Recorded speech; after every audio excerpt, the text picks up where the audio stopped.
Hello students. In previous lecture we have discussed about the partially miscible liquid pairs. So in that we have discussed about the class 1, class 2 and class 3, that is upper CST, lower CST and upper and lower CST. So we have taken 3 examples of partially miscible liquid pairs and we have discussed that. Now today we'll discuss about the immiscible liquid pairs. Or same way we are going to discuss about the principle of steam distillation. So what is exactly mean by the immiscible liquid pairs? The liquids which are completely immiscible with each other are immiscible liquid pairs. So completely immiscible liquid pairs means they will form two layers when they are mixed. So if two liquids are completely immiscible, then addition of one liquid to other liquid does not change the vapor pressure. Okay? And each liquid exerts its own vapor pressure independent of other liquid. That means vapor pressure exerted by the one liquid is not depend on the other liquid. The total vapor pressure of the mixture will be sum of vapor pressure of two liquids. So suppose we have a liquid A and liquid B, and suppose if I want to find out total vapor pressure, then total vapor pressure P is the sum of vapor pressure of A, liquid A, plus vapor pressure of liquid B. So when sum of vapor pressure, so sum of this vapor pressure, that is when P is equal to your atmospheric pressure, at that time what will happen? Distillation goes on without change in composition. So what will happen when such two liquid mixtures are there and when you are going to boil them, and when the total P, that is P, becomes equals to the atmospheric pressure, at that time what will happen?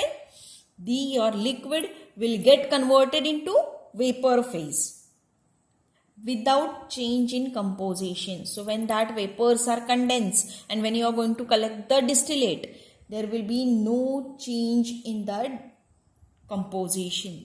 Whatever composition you have taken previously, same will be there when you are going to collect the distillate.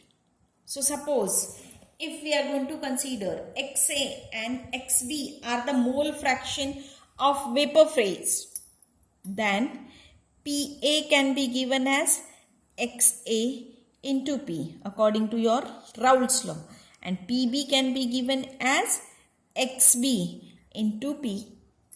So PA by PB is equals to XAP by XBP. So PP will get cancelled and finally you will get PA is equals to XA by PA by PB is equals to XA by XB.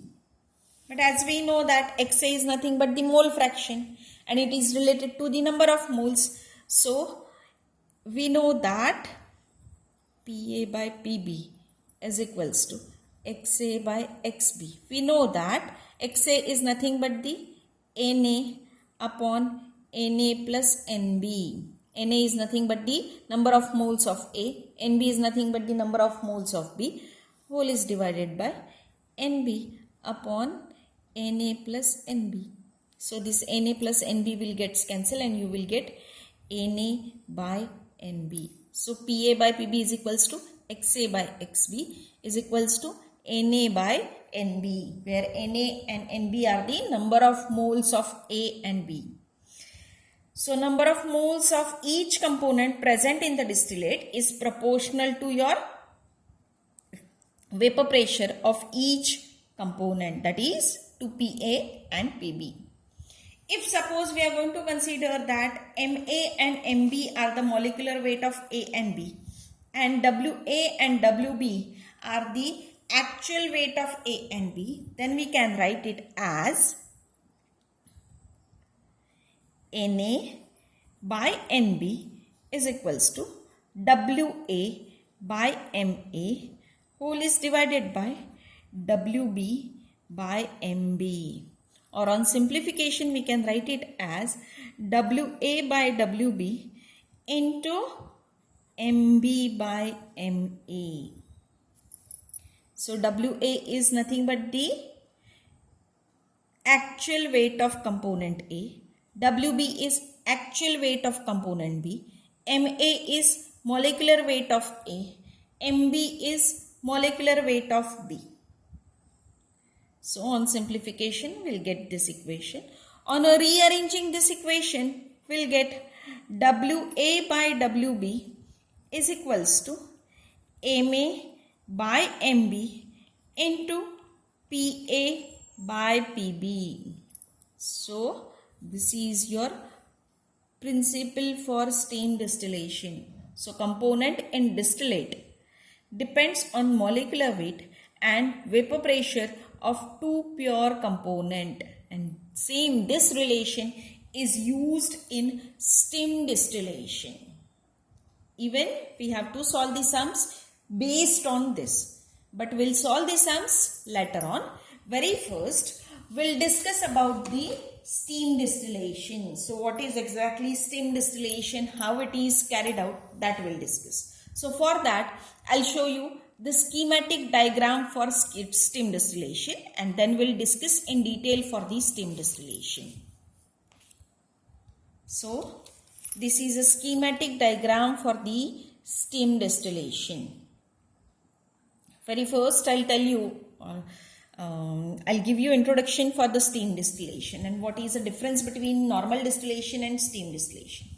Generally in normal distillation your setup is this much, that is there is a round bottom flask, there is a condenser, you are going to heat the mixture present in the round bottom flask, it will get vaporized, the vapors are collected in a condenser, finally the vapors are condensed and you will get purified liquid. Suppose if you have a mixture of two liquids, then one liquid will boils at one temperature, say at X temperature. When all the liquid will get converted into vapor, up to that the temperature will remain constant. You can collect the liquid one. Then the temperature will start rising. Again the temperature will remain stable till the second liquid will get distillate. So in this way, by using normal distillation method, we are able to separate out the two components having the, you can say that boiling point having a large difference. But this is a steam distillation. Now where the steam distillation is used and everything we have to discuss. So in this case, whatever the liquid mixture is there, that is boiled or heated by using the steam. Okay. So very first I'll tell you the basic of steam distillation. If a mixture of two immiscible liquid is heated, then mixture of liquid boils at temperature lower than at which any pure constituent mixture will boil. Okay. So if we take one liquid as a water and the liquid mixture is boiled, then what happens? That liquid mixture will boils at temperature less than the boiling point of water. That means less than 100 degrees Celsius, it will start boiling. So therefore this process is used in purification of liquids having a very high boiling points. Okay. So for example, we can consider, suppose I have a liquid which is having a boiling point more than 200. So suppose if I want to purify that liquid, then what I have to do? I have to boil that liquid more than at 200 degrees Celsius. So what will happen? That means I have to heat the mixture till the temperature reaches to more than 200 degrees Celsius. So it will become more and more costly. So instead of that, what I'll do? I'll mix it with water. When I'm going to mix it with water, at that time what will happen? The mixture will start boiling less than at 100 degrees Celsius. And hence my time will, you can say that saved, my energy will saved, and I'll get even purified liquid also. So same is used in this steam distillation. So steam is generated in a metal container. So you can consider this as a metal container. Okay, this is a safety tube which is given to the you can say that metal container, and this is a water. You have to heat it, the steam will generate it. Okay, now impure liquid which is to be purified. So this is a liquid mixture. We can consider this as a impure liquid which is to be purified, is kept in a round bottom flask, and steam is passed into the flask with the help of tube which dips in the liquid mixture. Okay, which dips in a liquid mixture. So you can see that the steam tube is dipped in a liquid mixture. The distillation flask is kept heated gently to avoid condensation of water into it. So this is your round bottom flask or distillation flask which is heated gently by using a water bath, so that whatever excess of steam which is condensed in this round bottom flask, that is avoided. Okay. Now what will happen when steam is generated in this liquid mixture? At that time the liquid mixture will start boiling at less than 100 degrees Celsius. So after what will happen? The vapors will, you can say that vapors will get evaporated over here. That vapors through this U-tube will enter into the condenser. In the condenser, the vapors will get condensed, and that condensed liquid is collected in the flask. Now, water can be separated from that liquid as it is immiscible. So, our liquid is, say, organic in nature, and your water is immiscible with that liquid. So, what will happen? Finally, it will form two layers. This you can separate by using your separating funnel, or even you can go for decantation. Any way you can do. Okay. So, especially in purification of aniline, this steam distillation method is used. Now, why in purification of aniline this steam distillation is used? Because aniline has a very high boiling point. The boiling point of aniline is 185 degrees Celsius. So, in steam distillation process, what will happen? This is a steam generator.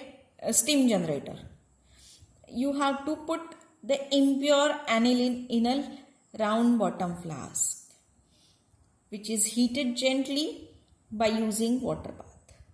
Then, by using a steam generator, you have to generate the steam, taking care that the steam tube should dip in a liquid. So, when the steam is generated over here, the aniline will get mixed with the water as it is immiscible with water. So what will happen? And as temperature is higher, so this liquid mixture will start boiling less than 100 degrees Celsius. So it start boiling at 98 degrees Celsius. When it start boiling at 98 degrees Celsius, what will happen? It will form a vapors. So as it will form a vapors, the vapors will enter through this U-tube in a condenser.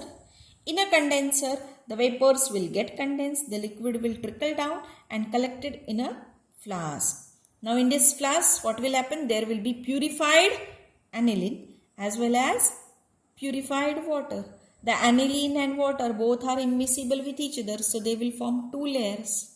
These two layers you are able to separate by using a decantation method or by using a separating funnel. It's very simple, so that you will get purified aniline at 98 degrees Celsius. So actual boiling point of aniline is 185. So not necessary to heat the mixture up to 185 degrees Celsius. Just you have to heat it up to the 98 degrees Celsius. You are able to collect the purified aniline. Okay.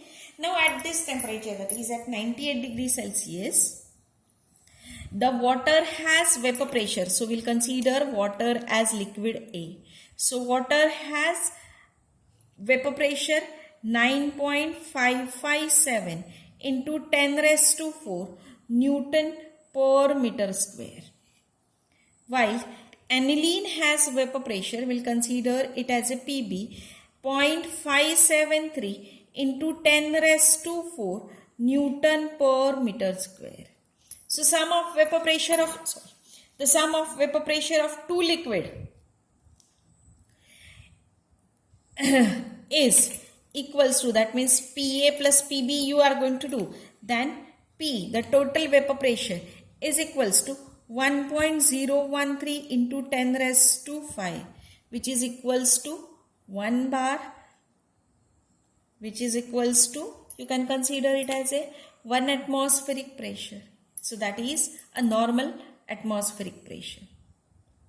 So if A is water and B is aniline, then just we have to put in the steam distillation principle formula. Okay, so what is that formula? WA by WB is equals to MA by MB into PA by PB. So put the values of MA. MA is molecular weight of water, which is equals to 18. MB is molecular weight of aniline, which is equals to 93. Into PA is, as you know, it's 9.557 into 10 raised to 4. By PB is 0.573 into 10 raised to 4. So if you calculate this ratio, your answer, that is WA by WB, is equals to 3.23. So this indicates that though the partial pressure, vapor pressure of aniline is only 6% of the total, its relative proportion by weight is about 30%. Okay, hence by using this steam distillation method, it becomes simple to calculate the vapor pressure of aniline. Okay, and even to purify the aniline from the liquid mixture, or you can say that from the impurity. So this is all about for the steam distillation. So we have discussed the principle and process of steam distillation. Now in next lecture, we'll solve the sums based on this formula of steam distillation, as well as we'll discuss about the Nernst distribution law. Thank you.